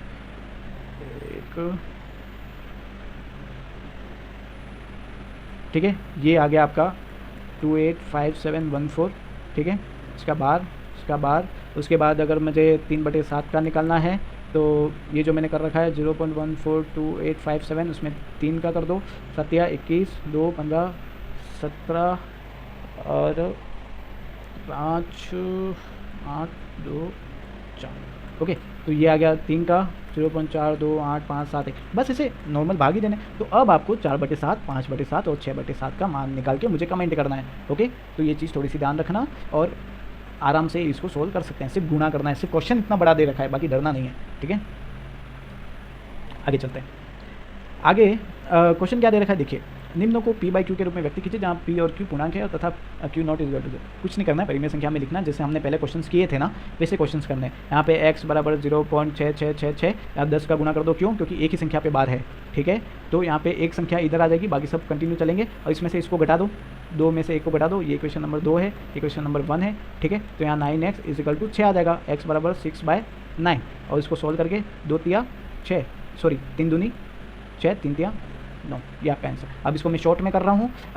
नंबर कितने हैं? 47। कितने पे बार नहीं है? 4 पे, 4 को घटा दो। कितने पे बार है? एक संख्या पे बार है तो 1 9 लिख दो। कितने पे बार नहीं है? दशमलव के बाद एक संख्या पे बार नहीं है तो इतने 0 लगा दो। ठीक है, तो कितना हो गया आपका इधर? 43/90। अब इसको सॉल्व करो। ये है, कितने संख्या पे बार है? 999, 3 संख्या पे बार है, ये आपका आंसर। क्योंकि यहाँ पे एक कोई भी संख्या ऐसी नहीं दी गई थी जिस पे बार नहीं है जो घटाना पड़े। अगर घटाना नहीं है तो डायरेक्टली इसका आंसर निकल जाएगा। ठीक है, अगर ये संख्या अगर ऐसी होती ना, ऐसी, तब क्या करते? तब भी हम ये लिखते, लेकिन कितने संख्या पे बार है उतने 9 लिखने, 2 9 लिखेंगे, और जितनी संख्या पे बार नहीं है, ठीक है, उतने 0 लिखने। आ गया आंसर? ओके, तो थोड़ा सा ध्यान रखना, और सारा डिटेल में मैंने दे रखा है, वैसे ही आपको सॉल्व करना है। 9th क्लास वाले अगर स्टूडेंट्स अगर इसे देख रहे हैं तो। आगे चलिए, आगे क्या दे रखा है? 0.999 को P/Q के रूप में व्यक्त कीजिए। क्या इस उत्तर से आप आश्चर्यचकित हैं? देखते हैं आश्चर्यचकित है या नहीं। अपने अध्यापक और कक्षा के सहयोगी के साथ उत्तर की सार्थकता पर चर्चा कीजिए। देखिए 0.9999, इसका मतलब क्या होता है? 0.9 का बाद। इसको मैं कैसे लिख सकता हूँ? 9 तो लिख दिया, और शॉर्ट में कर रहा हूँ मैं इसे, एक संख्या पे बार है तो इतने 9। ओ माय गॉड, इसका आंसर तो 1 आ रहा है। इसका मतलब हम ये कह सकते हैं कि 0.99999 अगर जा रहा है तो इसे हम 1 मान सकते हैं। इसलिए तो कहते हैं कि पाई का मान प्रॉपर एग्जैक्ट 22/7 नहीं है। इसको मैं डायरेक्टली 1 नहीं लिख सकता हूँ। ठीक है, इसको संख्या तो यही है, लेकिन ये इसके बराबर है, लगभग इसके बराबर है, बहुत किनारे पे है। ठीक है, तो इसलिए कहते हैं पाई का मान एग्जैक्ट 22/7 नहीं है, इसके लगभग बराबर है। ओके, तो ये चीज़ थोड़ा सा ध्यान रखना, इसलिए इसको अपरिमेय में काउंट करते हैं। ठीक है, 5वां क्वेश्चन क्या है? 5वां क्वेश्चन क्या दे रखा है? 1/17 के दशमलव प्रसार में अंकों के पुनरावृत्ति खंड में अंकों की अधिकतम संख्या क्या हो सकती है? अभी मुझे ये बताओ। इसमें एक ट्रिक छुपी है, मैं आपको बताता हूँ। जब हमने 1/7 का किया था तो हमें क्या मिला था? 142857, वो भी यहाँ डॉट था और यहाँ 0। नीचे कितना लिखा है? 7। तो 1 2 3 4 5 6 है ना, गजब। नीचे 7 लिखा है, तो हमें यहाँ पे अगर पुनरावृत्ति होनी होगी तो एक डिजिट अगर 7 में से 1 घटाऊँ 6, तो 6 डिजिट ऐसे होंगे जिनकी पुनरावृत्ति हो सकती है एक साथ, ठीक है। तो एक चीज़ ध्यान रखना, अगर 1/8 लिखा है ना, तो यहाँ पे हमेशा ध्यान रखना कि x x x x x x x, मतलब कि कुल मिला के 7 डिजिट ऐसे होंगे जिनके ऊपर बार लगेगा, मतलब एक डिजिट यहाँ से कम कर दो, ठीक है। अगर यहाँ 1/10 होगा ना, तो यहाँ पे 9 डिजिट ऐसे होंगे, ठीक है। 0.1 इसको कह सकते हैं, ठीक है। लेकिन इसके आगे अगर देखें ना, तो अगर होना है, मैं आपको क्या कह रहा हूँ, अगर होना है ना आवृत्ति, तो फिर इतने डिजिट पे होगा। अगर नहीं होना, अगर वो शांत है ना, तो उसको निकालने की ज़रूरत नहीं है, ठीक है। इसलिए मैंने ये एग्जांपल आपके सामने रखा है कि कहीं जाके ऐसा मत कर देना कि इसमें 9 की आवृत्ति हो रही है, नहीं, ये शांत है मतलब इसके नहीं, जो अशांत है ना उसका देखना है आपको, ठीक है। तो यहाँ पे 1/17 है, तो अधिकतम संख्या क्या हो सकती है पुनरावृत्ति में दशमलव प्रसार की, तो क्या हो सकती है, एक डिजिट कम कर दो, 16 अंक ऐसे हो सकते हैं जिनकी पुनरावृत्ति ज़्यादा से ज़्यादा हो सकती है, ओके। तो ये चीज़ ध्यान रखना, ये एक ट्रिक है और इस ट्रिक पे हमको उनको चलना है। और 9th क्लास वाले स्टूडेंट है तो उसको प्रॉपर तरीके से सॉल्व करना पड़ेगा। यहाँ 17 लिखना पड़ेगा, यहाँ पे 1 लिखना पड़ेगा, यहाँ 0 लगा के पॉइंट करो, ठीक है। ऐसे आते आते 16 यहाँ पे आंसर आएंगे, उसके बाद वापस से रिपीट होना चालू हो जाएगा, ओके। तो थोड़ा सा इसको ध्यान में रखना, ओके। तो ये हो गया हमारे क्वेश्चन नंबर 5। तो इसका आंसर क्या आ गया, 16, ठीक है। ऐसी 3 संख्या लिखिए जिनके दशमलव प्रसार अनवसानी अनावर्ती हो। देखो, अनवसानी का मतलब होता है अशांत, ठीक है। अनावृत्ति का मतलब होता है जिसकी आवृत्ति ना हो, ठीक है। तो ऐसी संख्या हमने देखी थी ना आगे, कौन सी थी, तो उसमें से कोई एक उठा के यहाँ पे लिख देना, कोई इशू नहीं है। परिमेय संख्या 5/7 और 9/11 के बीच 3 अलग अलग अपरिमेय संख्या ज्ञात कीजिए। 5/7 भाग करो, ठीक है, जो आंसर आएगा, और 9/11 भाग करो, जो आंसर आएगा। इसके बीच की जो भी 3 कोई भी लिख डालना, मैंने आपको पहले बताया अपरिमेय संख्या निकालना, तो वैसे ही आपको इसको कैलकुलेट करके उसके नंबर ध्यान रखना कि ये लोएस्ट लिमिट है, इससे कम नहीं होना चाहिए, उससे ज़्यादा नहीं होना चाहिए। इसके बीच में जितनी भी संख्या आती है ना, वो अपरिमेय संख्या आपको लिख देनी है, ठीक है, ओके। आगे बढ़ते हैं, क्वेश्चन नंबर 9। क्वेश्चन नंबर 9 आपको ये कह रहा है कि कौन कौन सी संख्याएं परिमेय है और कौन कौन सी संख्या अपरिमेय है। देखिए, बहुत ईजी क्वेश्चन। क्वेश्चन नंबर 1, √23, इसका वर्गमूल निकाल सकता हूँ क्या मैं, नहीं निकाल सकता। ये क्या है, अपरिमेय, नहीं निकाल सकते ना, तो आंख बंद करके लिख दो अपरिमेय। √225, इसको 15 लिख सकता हूँ, मतलब ये परिमेय, 15 तो परिमेय संख्या, 15 के नीचे 1 लिख सकता हूँ ना। हाँ, ये देखो, इसके आगे डॉट नहीं लिखा है, अगर डॉट लिखा होता ना तो फिर ये अपरिमेय हो जाती, लेकिन ये लिखा है सिर्फ 3796, डॉट हटा दो और यहाँ पे 4 0 लगा दो, क्योंकि डॉट के बाद 4 संख्या है, बस ये परिमेय होगी। कौन सी होगी, परिमेय संख्या हो गई।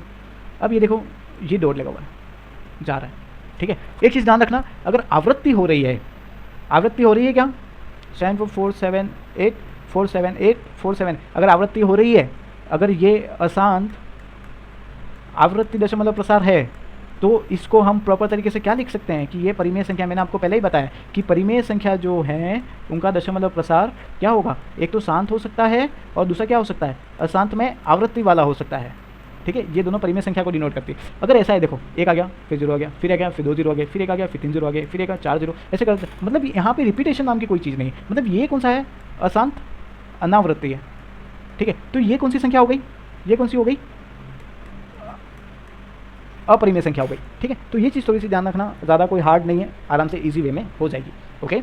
आगे बढ़ते हैं, operations on real number, okay. तो इसको हिंदी में कहते हैं, टॉपिक का नाम संक्रिया, वास्तविक संख्या पर, क्या हुआ, वास्तविक संख्या पर संक्रिया, ठीक है। तो ये क्या है, ये मैंने क्यों लिख रखा है, ये टॉपिक क्या है, संक्रिया मतलब क्या होता है, संक्रिया ऑपरेशन या संख्या का मतलब होता है कि या तो प्लस कर दो या माइनस कर दो या गुना कर दो, ये सारी संक्रिया है, ठीक है। तो ध्यान रखना है कि वास्तविक संख्या क्या होती है, परिमेय और अपरिमेय होती है। तो इन संख्याओं पर संक्रियाएं कैसे काम करती हैं, वो चीज़ें आपको पढ़नी है, ठीक है। इससे पहले मैं आपको एक चीज़ बताता हूँ, वो चीज़ आपको लिखनी है, ठीक है, ये वाली चीज़, ठीक है। ये कुछ फॉर्मूलाज तो नहीं कह सकते, लेकिन इसको थोड़ा सा ध्यान में रखना पड़ेगा, क्योंकि ये चीज़ आपको समझ में आनी चाहिए। देखिए, √AB है ना, तो उसको अलग में मैं A को अलग रूट लिख सकता हूँ, B को अलग रूट लिख सकता हूँ, ओके। मतलब कि अगर 4 × 3 है ना, तो मैं इसको √4 और √3 लिख सकता हूँ, ठीक है। अगर ये √4/3 है ना, तो इसको √4 और √3, मतलब इसको सेपरेट कर सकता हूँ। ये दोनों समझ में आ गया। ये दोनों क्या, ये क्या है, इसमें क्या है, देखो, ये सॉल्व कैसे होता है मैं आपको बताता हूँ। √A √B √A minus √B, इसको मैंने AB क्यों लिखा मैं आपको बताता हूँ। सबसे पहले इसका गुणा इसके साथ करो, और फिर इसका गुणा इसके साथ करो, फिर इसका गुणा इसके साथ, फिर इसका गुणा इसके साथ। जब आप इसको सॉल्व करेंगे, जैसे कि मैं इसको सॉल्व करता हूँ, √A का गुणा √A के साथ, तो A आ गया, √A के साथ माइनस √B के साथ, तो माइनस क्या हो गया, √AB हो गया, ठीक है, प्लस √B का √A के साथ प्लस √AB हो गया, √B का माइनस रूट बी के साथ, तो ये दोनों तो कट गए ना प्लस माइनस, ठीक है। अब क्या बच गया ए माइनस बी। इसी तरीके से इसको सोल्व किया है, इसी तरीके से इसको सोल्व किया है, और इसको निकालने के लिए मैंने आपको बताया a square plus 2ab plus b square, ये तो सरल समीकरण आपको पता होगी, बस वही फॉलो करनी है, तो उसके बाद ये आंसर आएगा। ये मैं आपको इसलिए बता रहा हूँ ना, तो उसका रीज़न है, मैं आपको बताऊँगा ये आपके कहाँ काम आएगा, ठीक है। क्वेश्चन सोल्व करने में बहुत काम आएगा। एक लाइन जो है मैंने बुक में पढ़ी थी, तो मैंने उसको यहाँ पे लिख दी है। तो ये लाइन क्या है इसको समझ लेना। अगर ए 0 से बड़ा है, मतलब कोई भी 0 से बड़ी संख्या एक वास्तविक संख्या है, अगर उसको रूट ए है ना, ये लिख रहा हूँ ना, तो इसका मतलब क्या है कि बी स्क्वायर बराबर ए। देखो मैं आपको बताता हूँ, अगर रूट का 4 2 होता है, तो 2 का स्क्वायर 4 होगा। आया समझ में? क्या होगा? 4। तो ये आपस में कनेक्टेड है, तो कह सकते हैं रूट ए अगर बी है तो बी का स्क्वायर मतलब ए हो जाएगा, ठीक है। ये लाइन इंपॉर्टेंट है। देखो ये चीज़ सबको पता है, लेकिन जब लैंग्वेज में लिखा हुआ आता है ना, तो लोग कंफ्यूज हो जाते हैं, बड़े बड़े लोग कंफ्यूज हो जाते हैं। तो ये लाइन मैं यहाँ पे नोट करके लेके आ गया हूँ, सीधा क्रॉप कर रहा है बुक से कि ये चीज़ है भाई, देखो, ठीक है। तो ये चीज़ थोड़ी सी ध्यान रखना कि अगर रूट ए बराबर बी है तो बी का स्क्वायर करूँगा तो वापस मुझे ए मिलेगा सिर्फ, ठीक है। ये चीज़ थोड़ी सी ध्यान रखना। अब आगे बढ़ते हैं, कहाँ तक पहुँचे थे हम? यहाँ तक। अब हमें संक्रिया कैसे करनी है? पहले तो हमें ये देखना है कि ये अपरिमेय है या फिर नहीं है, ठीक है। तो 7√5 ये अपरिमेय के परिमेय, आप बताइए। ऑब्वियसली अपरिमेय, क्योंकि √5 को मैं किसी भी कंडीशन में सॉल्व नहीं कर सकता, ठीक है। होगा सॉल्व, लेकिन वो फिर अशांत अनावृत्ति वाली सिचुएशन हो जाएगी, तो इसको सॉल्व नहीं किया जा सकता, इसलिए अपरिमेय संख्या है, ठीक है। 7/√5 अपरिमेय संख्या है। रूट कहाँ पे भी दिख गया और उसको सॉल्व नहीं कर सकते हैं, तो आप मान लो कि ये अपरिमेय संख्या है, ठीक है। नेक्स्ट है √2 + 21। √2 को सॉल्व किया जा सकता है? नहीं किया जा सकता, अपरिमेय संख्या है। पाई -2, पाई को सॉल्व किया जा सकता है? नहीं किया जा सकता है, ठीक है, क्योंकि 22/7 के लगभग समान है, 22/7 नहीं है, इसलिए अपरिमेय संख्या है, ठीक है। तो ये जितनी भी संख्या है ना, वो सारी अपरिमेय है। ओके, आगे बढ़ते हैं। अब ये क्या करें देखिए, एग्जाम्पल नंबर 12, 2√2 + 5√3 और √2 - 3√3 को जोड़ दीजिए, जोड़ दो, ठीक है। देखिए अब नॉर्मल जैसे अपन करते हैं ना, वैसे करना है, ठीक है। √2 को पास में ले आओ, 2√2 + √2, √3 वाले को पास में ले आओ, प्लस 5√3 - 3√3, ठीक है। अब इनको जोड़ो, 2√2 है और यहाँ पे 1√2 है, तो कितने √2 हो गए? 3√2, ठीक है। यहाँ पे 5√3 है, -3√3 है, 5 में से 3 गए कितने? 2√3, तो इसका आंसर ये आया। नॉर्मल जैसे अपन करते हैं, अगर इसको अपन x मान लेना, इसको कांस्टेंट मान लेना है प्रॉपर तरीके से, तो ये सोल्व हो जाएगा इजी वे में, कहीं पे कंफ्यूज होने की ज़रूरत नहीं है, ठीक है। आगे बढ़ते हैं। अब कह रहा है 6√5 × 2√5, इसको सोल्व करो। तो सबसे पहले जो डिजिट है ना, आगे वाले कोफिशिएंट है, उनको जो गुणांक दे रखे हैं उनका गुणा कर दो, 6 दूनी 12 इंटू, अब ये कौन से देखो, अब इनका गुणा कर दो एक बार साइड में, √5 × √5, तो रूट हट जाएगा, 5 आ जाएगा, तो इसको 5 आ लेते हैं, 12 पंचे 60। ओके, समझ में आया कैसे गुणा करना है? गुणा ऐसे होता है रूट वाली संख्याओं का। सेम है 8√15 × 2√3, आगे से गुणा कर दो, 8 दूनी 16, इसे गुणा कर दो, इसको कह सकते हैं हम √15 × 3, 15 है ना, 13 मत मान लेना, 15 × 3 16 × 45, ठीक। इसको क्या कह सकते हैं? 16√45। रूट को भी सॉल्व करना है ना, तो आपको अवजय गुणनखंड निकालने पड़ेंगे, ठीक है। 3 एकम 3, 3 पंचे 15, 3 पंचे 15, ठीक है, और 5 1, जो 2 है ना उनको निकालो बाहर, ठीक है। मतलब इस 16 और बाहर आएगा ना, तब ये 1 हो जाता है, ठीक है। और जो लास्ट में सिंगल रहेगा उसको ऐसे लिख दो रूट में, ठीक है। तो ये आपका आंसर, इसको सॉल्व कर देना, तो ये आपका आंसर आ गया, ठीक है। आगे चलते हैं। ये मोस्ट इंपॉर्टेंट, ये लाइन मैंने क्रॉप करके लेके आया हूँ, मतलब इंपॉर्टेंट है, आपका एनसीईआरटी का एक भी पत्ता चुकना नहीं चाहिए, बस मेरा उद्देश्य बस है। इन उदाहरण से आप समझ सकते हैं कि निम्नलिखित तथ्यों के होने की आशा कर सकते हैं जो सत्य है। ओके, सो बेसिकली पहला पॉइंट क्या लिखा हुआ है कि एक परिमेय संख्या और अपरिमेय संख्या का जोड़ या घटाव अपरिमेय संख्या होता है। इस लाइन को ध्यान से पढ़िए कि एक अपरिमेय संख्या है और दूसरा जो है वो परिमेय संख्या है। अगर उसको मैं जोड़ूं या फिर घटाऊं, कुछ भी हो जाए, ठीक है, तो मुझे क्या मिलेगा? हमेशा अपरिमेय संख्या ही मिलेगी। ओके, आगे जो नेक्स्ट है सेकंड, वो पढ़िए। एक अपरिमेय संख्या के साथ, अपरिमेय संख्या कुछ भी ले लूँ मैं, उसके साथ अगर शून्योत्तर का मतलब क्या होता है? नॉन जीरो, मतलब जो जीरो नहीं होता। परिमेय संख्या का गुणनफल या फिर भागफल करें तो अपरिमेय मिलता है। √2 के साथ मैं किसी का भी गुणा कर दूँ, 10 का कर दूँ, 11 का कर दूँ, 25 का कर दूँ, तो वो √2 उसके साथ अटैच हो जाएगा, मतलब ये अपरिमेय हो गई। अगर इसका भाग भी कर दूँ, ठीक है, तो भी ये मुझे अपरिमेय ही मिलेगी, ठीक है। ध्यान रखना, यदि हम दो अपरिमेय संख्याओं को जोड़ें, घटाएं गुणा करें या अपरिमेय संख्या को एक दूसरी परिमेय संख्या के साथ भाग दें तो परिणाम जो होगा वो परिमेय भी हो सकता है और अपरिमेय भी हो सकता है। ये ध्यान रखना। अगर दोनों अपरिमेय संख्या है, क्या है, अपरिमेय संख्या है, तो ये चीज़ ध्यान रखना कि वो परिमेय भी हो सकती है और अपरिमेय हो सकती है। क्योंकि देखो √2 का अगर मैं √2 के साथ भाग दे दूंगा ना तो मुझे 1 मिल जाएगा। अगर √2 के साथ √3 का भाग दूंगा ना तो ये नहीं जाएगा, ये अपरिमेय बन गई, ये परिमेय हो गया। तो मतलब परिमेय भी आ सकता है, अपरिमेय भी आ सकता है। ये तीनों लाइन नोट करके लिख देना क्योंकि बड़े बड़े एग्जाम्स में ये पूछे गए हैं, इसलिए मैं यहाँ पे लेके आया हूँ इनको। ठीक है, आगे चलते हैं। ये तो मैंने आपको बता दिया सारा कि किस बेस पे आगे जाना है, और आगे चलते हैं। सरल करना है इनको, सूत्र ध्यान में रखना। सूत्र को याद कर सकते हैं तो कैलकुलेशन थोड़ी सी इजी हो जाएगी, अगर नहीं कर सकते हैं तो फिर कैलकुलेशन थोड़ी सी करनी पड़ेगी। ओके, पहला क्वेश्चन है 5 + √7, ठीक है, और 2 + √5। और मेरा सजेशन यही है कि मैक्सिमम आप सॉल्व कर लेना, ज़्यादा से ज़्यादा 10 सेकंड लगने चाहिए, ज़्यादा नहीं। ठीक है, 5 का 2 के साथ 10, 5 का √5 के साथ 5 √5, ठीक है, √7 का 2 के साथ 2 √7, √7 का √5 के साथ 35 हो गया ना। अब क्या है, इसको थोड़ा सा क्या करना पड़ेगा, मॉडिफाई करना पड़ेगा। रुकिए,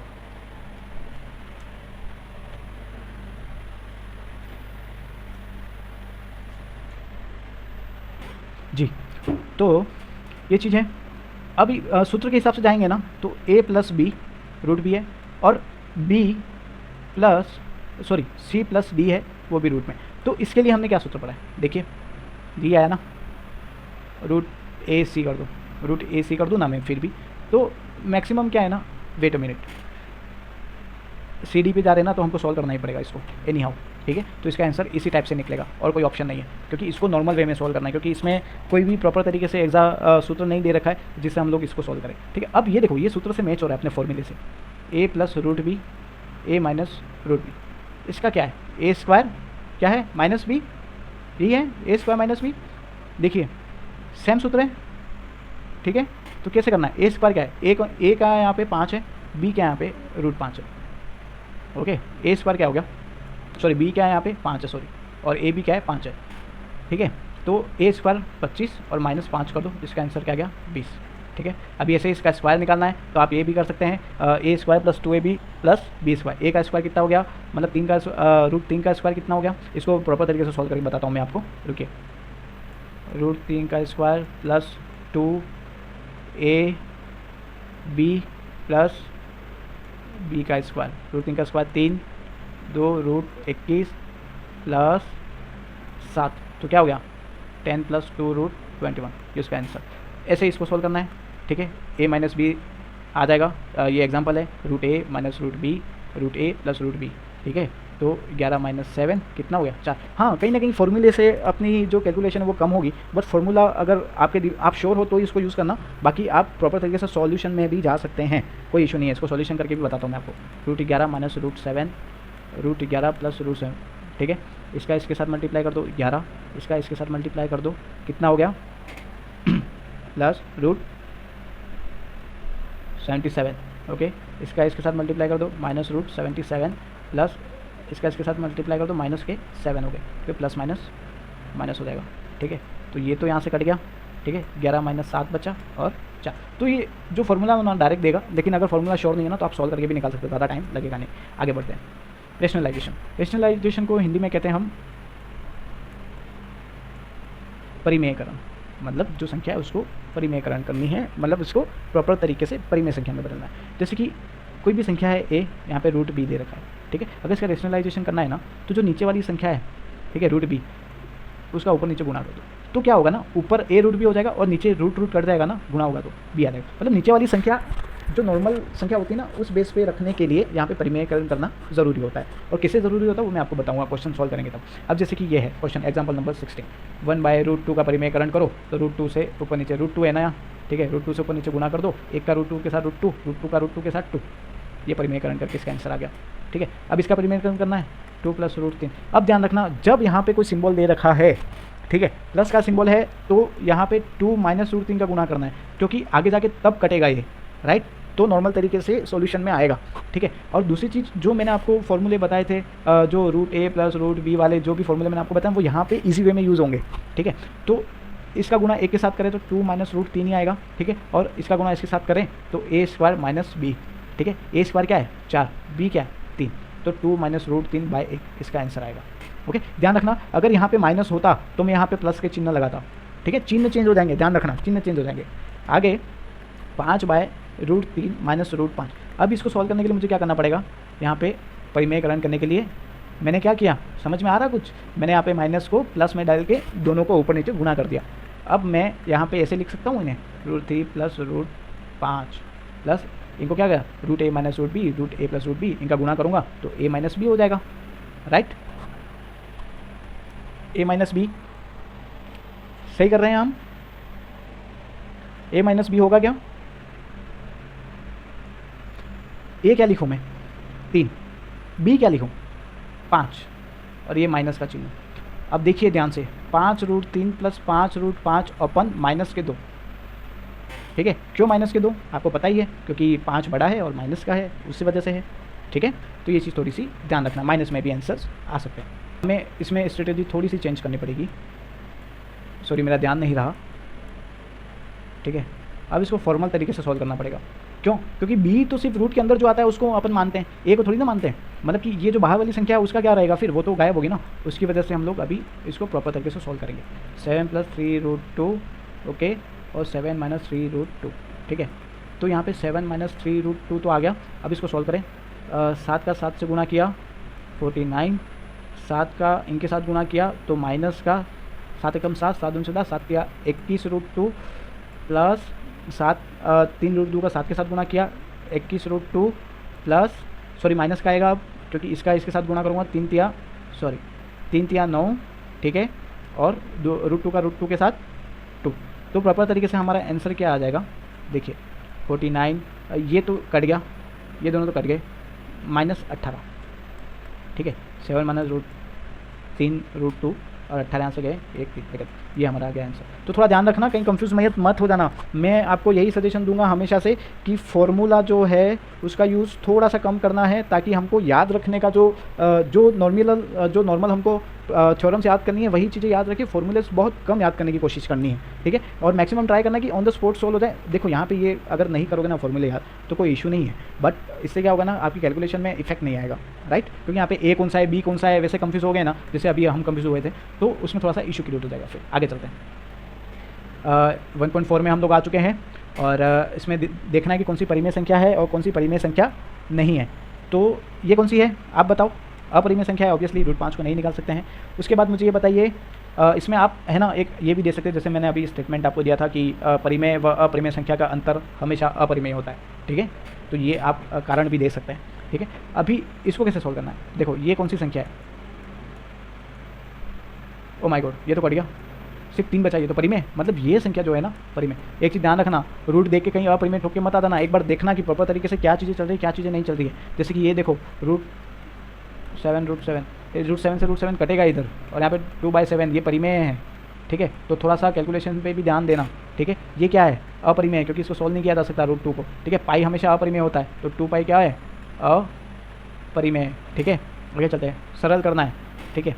ये देखिए कैसे सरल करेंगे, 3 का गुणा 2 के साथ कितना, 3 दूनी 6, 3 का गुणा प्लस रूट 2 के साथ प्लस 3 रूट 2 प्लस 3 का गुणा रूट 3 का गुणा 2 के साथ, ठीक है।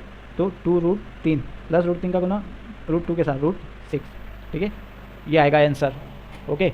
उसके बाद ये देखो a plus root B a minus root B, same है ना, क्या है formula a square minus B, a square मतलब a क्या है 3 है ना, ठीक है। 9 माइनस 3, आंसर क्या आया 6, ओके।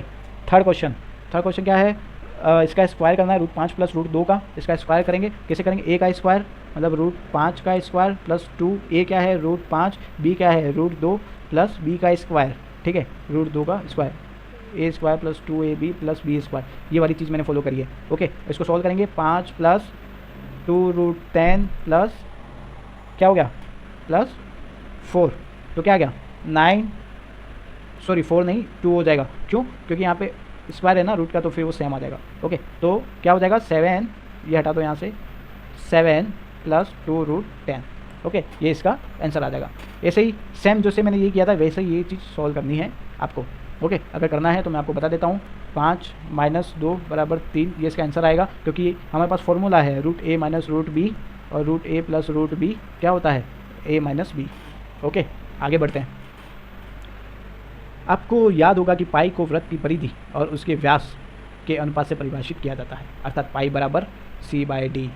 ठीक है, इस तथ्य का अंतर्विरोध करता हुआ प्रतीत होता है कि पाई अपरिमेय। इस अंतर्विरोध का निराकरण आप किस प्रकार करेंगे? सबसे पहली चीज़, पाई का जो मान है वो 22/7 के लगभग समान है। ठीक है, ये चीज़ हमने पहले बताई है, और 22/7 का जो है वो फिक्स जो है वो नहीं है। तो अगर जो हम वृत्त की बात कर रहे हैं, उसकी परिधि की बात कर रहे हैं, उसके व्यास की बात कर रहे हैं, तो उसमें ये चीज़ है कि उसमें एक फिक्स मान जो हम लोग अभी मान रहे हैं 22/7, वो इसलिए मान रहे हैं क्योंकि हम कुछ क्वेश्चन सॉल्व कर सके। क्वेश्चन सॉल्व करने में हमें एक लगभग मान प्राप्त हो जाए ताकि कुछ इशू क्रिएट ना हो। ठीक है, तो इसका अंतर्विरोध जो करना है वो इस बेस पे करना है।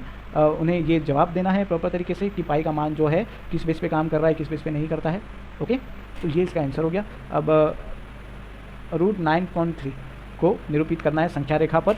ठीक है, इसको कैसे निरूपित करेंगे आप जानते हैं क्या? मैंने आपको पहले क्वेश्चंस करवाए हैं, आप इन्हें सॉल्व कर सकते हैं इसी वे में। ओके, अब संख्या रेखा का इतना ज़्यादा लोड नहीं होता है हमारा, जो कहते हैं कंपटीशन एग्जाम में ऐसे क्वेश्चंस नहीं आते, सिर्फ ऑप्शंस वाले क्वेश्चंस आते हैं, तो ऑब्जेक्टिव उसमें इतना रोल नहीं होता। लेकिन फिर भी अगर आप जानना चाहते हैं तो मुझे कमेंट कर दीजिएगा। परिमेयकरण करना है, ईजी है। 1/√7 का परिमेयकरण करना है तो √7 से गुणा कर दो, √7/7 परिमेयकरण इसका हो गया।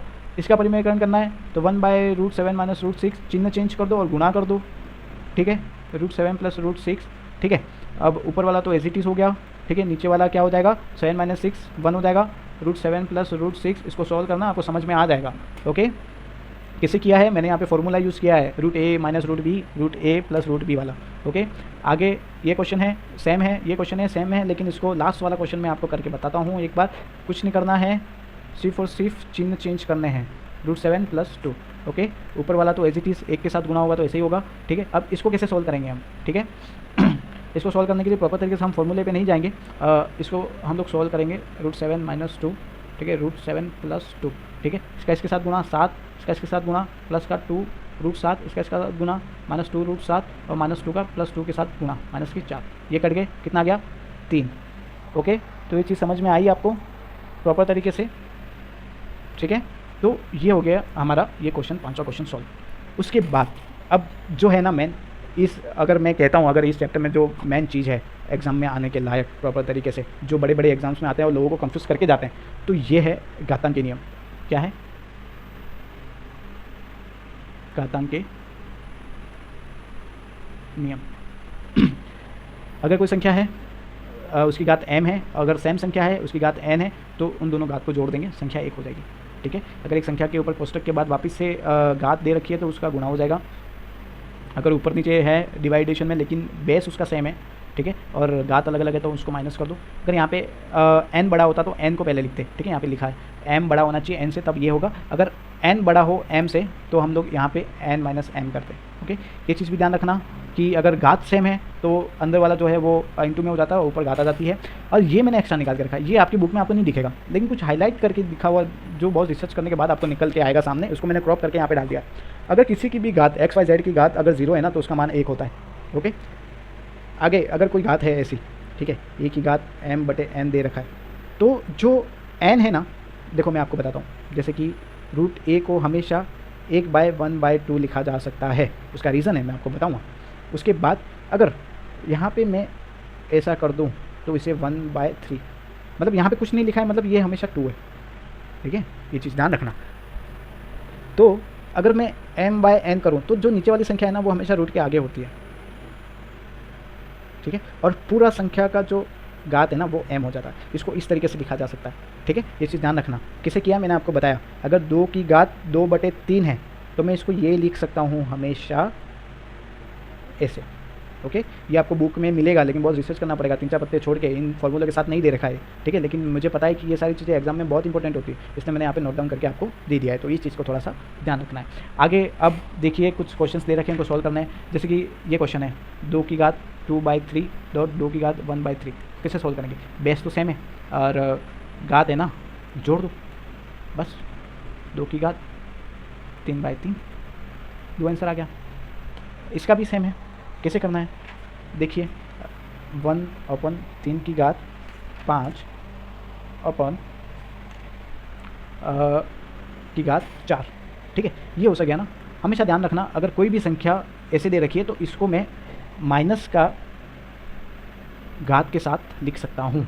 ठीक है, अगर 1/3 की घात 7 दे रखी है तो उसको मैं 3 की घात -7 लिख सकता हूँ। ठीक है, ये चीज़ समझ में आई। तो अभी इसको सॉल्व करने के लिए मैं क्या करूँगा, देखिए यहाँ पे सॉल्व करता हूँ इसको।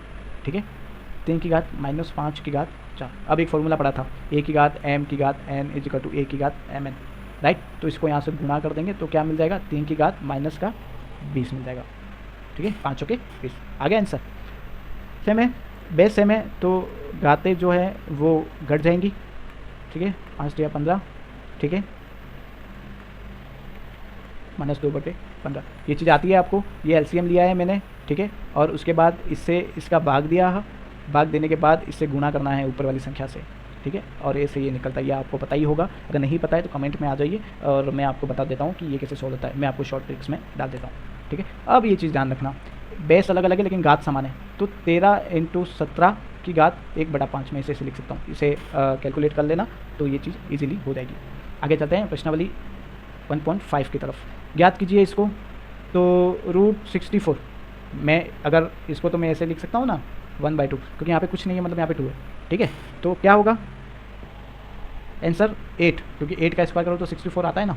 ठीक है, तो इसका √64 कितना होगा 8। अभी 32 की घात 1/5, इसको मैं कैसे सोल्व करूँ। एक चीज़ ध्यान रखना, 32 को मैं 2 की घात 5 कर सकता हूँ। ठीक है, क्योंकि 2 × 2 × 2 × 2 5 बार मैं 2 का गुणा करूँगा ना, 32 मुझे मिल जाएगा। इसे 2 की घात 5 कर दे। इस क्वेश्चन को सॉल्व करने का सबसे इजी तरीका बस ये है कि तोड़ो, और मैक्सिमम कोशिश क्या रहती है ना एग्जामिनर की, ये जो नीचे वाली डिजिट है ना इसकी ये सेम ही देगा। ठीक है, 2 की घात 5, तो ये 5 से 5 क्या होती है, कट जाती है। कैसे, क्योंकि हमने एक फॉर्मूला पढ़ा है, a की घात m की घात n होती है ना, तो ये दोनों मल्टीप्लाई हो जाता है। अगर इसको मल्टीप्लाई करते हैं ये दोनों कट जाते हैं। इसका आंसर क्या होता है 2।